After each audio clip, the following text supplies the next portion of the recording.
So as many of you are probably aware of at this point, we are so close to a potential PS5 reveal event in early June that at minimum we'll have a games lineup announced. So we're not sure if that's going to have the console, the UI, that might come after, but let's talk about the UI because the console is an area that's seeing a lot of attention with the fan-made mock-ups, but the UI, I'm seeing the same thing, and more conversations are really cropping up about how the UI can be greatly improved over what we have today on PlayStation 4. So here's 17 things that I'd like to see improved from PS4, and quite frankly, should be there once we get PS5.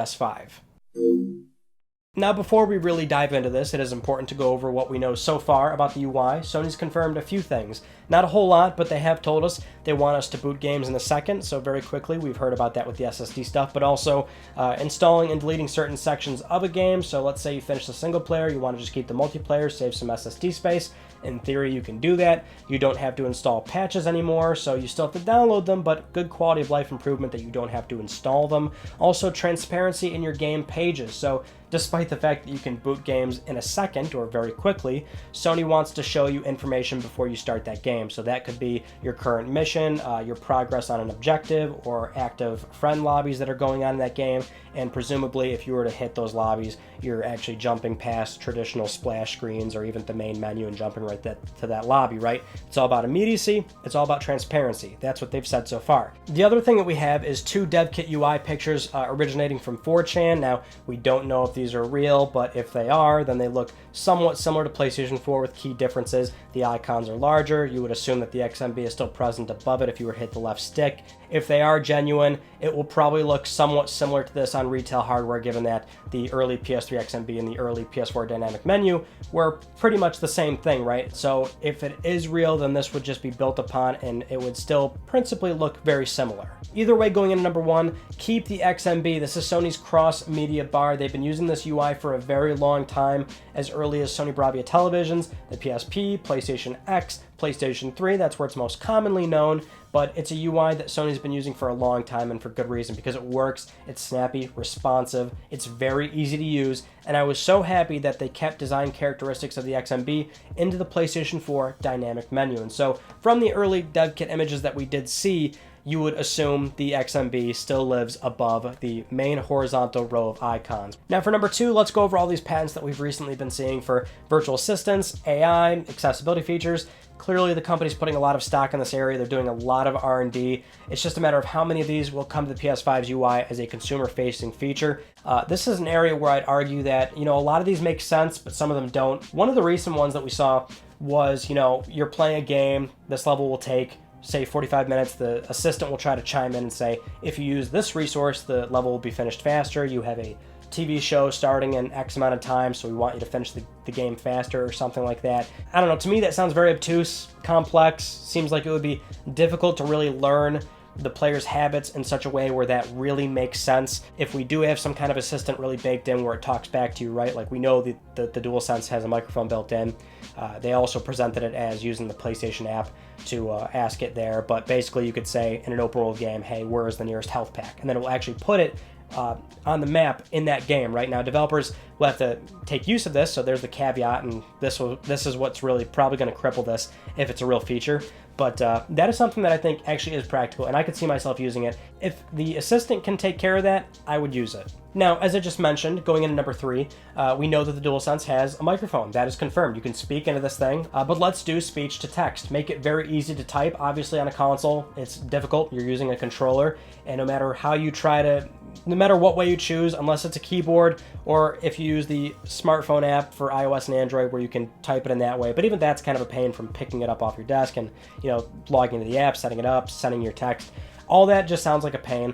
This is probably the only time in my life where I'd ever truly use speech to text. Now, PS4 has chat transcripts, that's text to speech. You also technically could use the PlayStation app to use the diction on there, and then that would be sent over to your PS4 or really PS5 in this scenario. But again, using the phone already is a little bit annoying. I would like speech to text directly from the DualSense. Next up for number 4, this is something that I'm not expecting considering that I've been asking for this for the entire PlayStation 4 generation, but local file storage. So ironically, when PlayStation 4 came out, it was a lesser platform in terms of media functionality compared to PlayStation 3. It couldn't play files right away. When that came with the media player app, it's a matter of you need the device connected with the content saved on that device. So you cannot locally store files on on the PlayStation 4. You can play back MP3s, videos, photos, but something needs to be connected to your PS4 with that content saved. I don't like that. I always like having my setup look very clean. I do not expect this to happen considering we went an entire generation without this, but that's something I'd like to see. Another thing that I would love to have for number 5 is show me my playtime. Show me playtime for particular games. Show me my total engagement. Give me some metrics. People love looking at this stuff. Look at the engagement from the 2019 PlayStation wrap-up that Sony did on PlayStation.com. That's the problem, is that we know Sony collects this data, but sometimes they offer this and sometimes they don't. It's really fun. Everybody really loves doing this stuff. And so, just bake this into the UI. Let me see my total time played. It's fun, it's interesting, and you can share the metrics. It's something that I think should be there. For number 6, and this is a big one for me, but show more on the UI. Don't make it so claustrophobic. So this is very particular to PlayStation 4 in that when you're looking at certain viewable items, there's not much you can really see without scrolling. So for example, on the top of the XMB, when you get these quick views of your messages, your notifications, you don't really see all that much. You see 4 or 5 particular items at any given moment. But then when you click into those menus, guess what? The only thing you're met with is more sub-menus, and then your view is once again only 4 or 5 items at a time. So you can only ever see 4 friends without scrolling. You can only see 5 messages or so without scrolling, whereas on PlayStation 3, that view spread to the very top and the very bottom of the screen, right? It was very open and you could see a lot of content. This doesn't mean we have to shrink text down, just spread the content to the very top and the very bottom of the screen. Number 7, don't keep us waiting for features that should be there day one. So this is something that is all too commonplace for any piece of hardware or software that can receive over-the-air updates, which is that they send it out there first, they let you buy it first, but then they fix whatever they need to fix or add whatever they need to add down the road.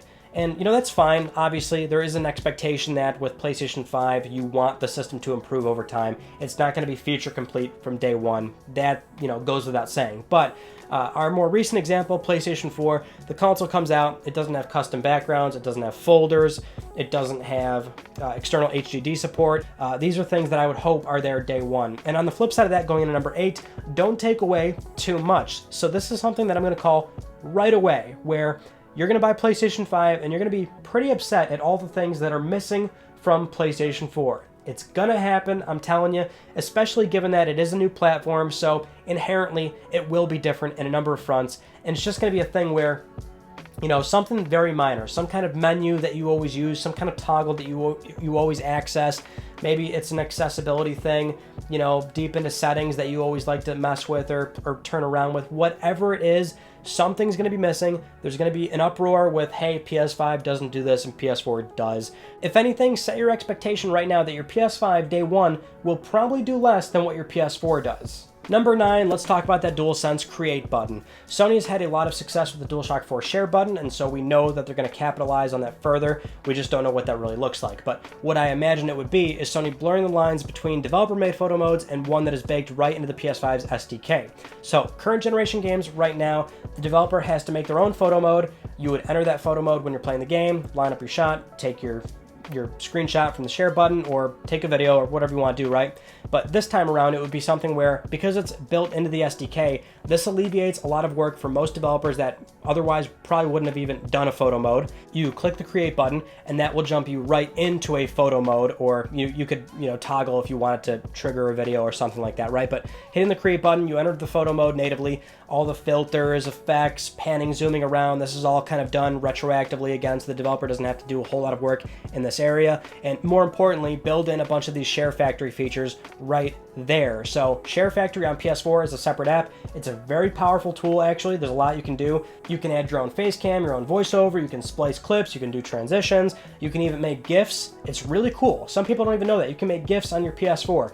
But it's kind of a hassle. Again, it's a separate app, and it's really a pain to use. It's not very intuitive. So take a lot of these things, make it a lot more simple, and push that right into the create button so you don't have to go through some kind of separate app, and you don't have to go crazy. You can still make a dedicated app that has a lot more of these advanced features, but build some of the basic ones like even GIF creation right from the create button. For number 10, I have absolutely no expectation that this will ever happen, so I'm really shooting for the stars here, but I think it's important. We need modern content management for Sony's legacy handhelds, PSP and PS Vita. The PSP Store specifically has been closed for years, so the only way to download PSP games natively to PSP hardware is through a PC, or ironically, the last Sony console to do this, which is PlayStation 3, where you can download PSP and Vita content on PS3 onto the XMB. It sits as uninstalled little bubbles that you need to transfer via USB, but once you do, the content will play just fine, and that's very important. It's accessibility, right?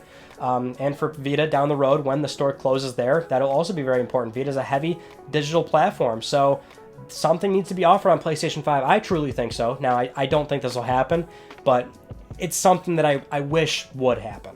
Number 11, this is very important to me. Can we please get a trophy tracker built into the PS5's UI? And even PlayStation 4, right? I think we should have this. Microsoft has a beautiful solution on Xbox One where it's totally configurable. You can change the opacity, you can change which achievements you're tracking, you can overlay it on different sections of the screen. It's so easy to use. It alleviates a lot of stress collecting certain achievements, right? You can see a progress bar. It's just wonderful. It's a fantastic solution over there. I would love to see this on PlayStation 5. Now, as I mentioned earlier, this UI might be very similar to PS4's, which, if it is, that's our number 12, the What's New section. Either get rid of this entirely or improve it greatly. You know, I like the idea in practice. It's a timeline of your friends' activities, but what it really is on PS4 is just your friends' recently earned trophies and nothing else. So it's even worse when you consider the fact that you can only see 1 or 2 items at any given time before you have to start scrolling. That was another problem we brought up, right? I mean, this has to go, or it has to get changed. Shrink the content, remove trophies, make it configurable, make this a place where people genuinely want to talk, share content, share their screenshots, clips, whatever. Or, you know, offer an API, build in a Twitter timeline, Facebook, Twitch. Facebook might be not an option there. Facebook's been pretty stingy with that lately with their APIs, but, you know, offer something. Make it configurable and just make it something that people actually want to use. Number 13, iterate on PlayStation communities. I do not want to see this go away. I think it's a great idea on PS4. It's just half-baked. You know, there's no proper reply system or conversation thread system built in. I think you can go even further by building out separate topics that are sectioned off by moderators and the creator. I think it's really cool to create a sense of community. That's very much what PlayStation communities are, but it's just not very usable. Number 14, let's fix TV and video apps. Not the apps themselves, but, you know, let's make them configurable, right? When you go to the TV and video section today on PlayStation 4, that screen is static. You can't move any of that around. Whatever order it's in, that's what you're stuck with. Let's go back to where you can actually keep these apps in a certain order on the main horizontal row, or again, curate the TV and video section specifically to your liking. I would love to see shortcuts added specifically for where you want them to be added. So let's say you're playing a game, you can add a Netflix shortcut or a Hulu shortcut into the quick menu if you know you use those very frequently. I want to see something like that come into play. Now that's actually a good segue to number 15. If PlayStation 5 is based upon a virtual assistant, AI, accessibility features, then let's work that in your favor where it curates content based on your habits and play style. So for example, let's say every Friday you start Hulu around 9 p.m. Well, here comes Friday, you turn on your PS5 and it jumps Hulu to the top of your list, even though you may have started apps previously before that, right? Or PS5 learns that every weekend you like to play a few matches of Call of Duty or Madden around the same time, so you turn your PS5 on, that content is loaded and ready to go. You know, it's just something where over time it can learn your habits and play style. PlayStation Store can recommend content for you that you might genuinely want to purchase. This, of course, could be turned off, right? But this is one of those things where, as a convenience feature, I think it goes a long way. Number 16, admittedly, we are leaving the PS5 UI for a different UI, but PlayStation Now, this is obviously going to play a role with PS5, but for PS Now, can we please revamp the UI? It is so bland, so uninspired, such an afterthought, which is really odd considering that Sony was at the forefront of offering this streaming service as early as 2014. They were very aggressive. They purchased Gaikai for $300 million some odd dollars. They have been trying a bunch of different monetization efforts until they got to where they are today, where it's as low as $10 a month to subscribe to the service. It's a very good value. I mean, there's a lot of good things to be said about PlayStation Now, but the UI is not one of them. That definitely needs to be revamped. Finally, for number 17, the PlayStation Store. This also could probably be revamped. It doesn't have to be a huge departure. We could just iterate upon what's already there, but the PlayStation Store can be very frustrating at times to use. There's a lot of menus, something like new releases. You hit games, new releases, and then for any menu, this is the same for all of them, you have to hit right through all these big advertisement panels up until you get to the section where you can truly see new releases, and then you're just shown a huge block of icons for all the actual new releases that are mismatched and in no particular order. It's never been a very good experience using this PlayStation Store, and this is something that I think Sony could also greatly improve. And there you have it. Those are 17 UI features and improvements that I hope we see on PS5 over PS4. But, you know, like I mentioned, even though there's the expectation that it might be similar to what PS4 looks like today, there's still a very good chance that PS5 will come out and it won't have complete feature parity with PS4. Even today, PS4 is not feature complete compared to PlayStation 3.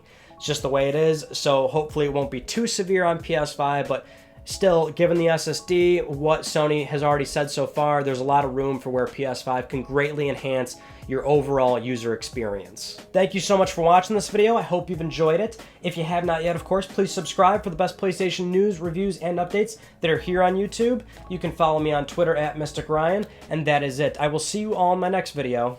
You take it easy.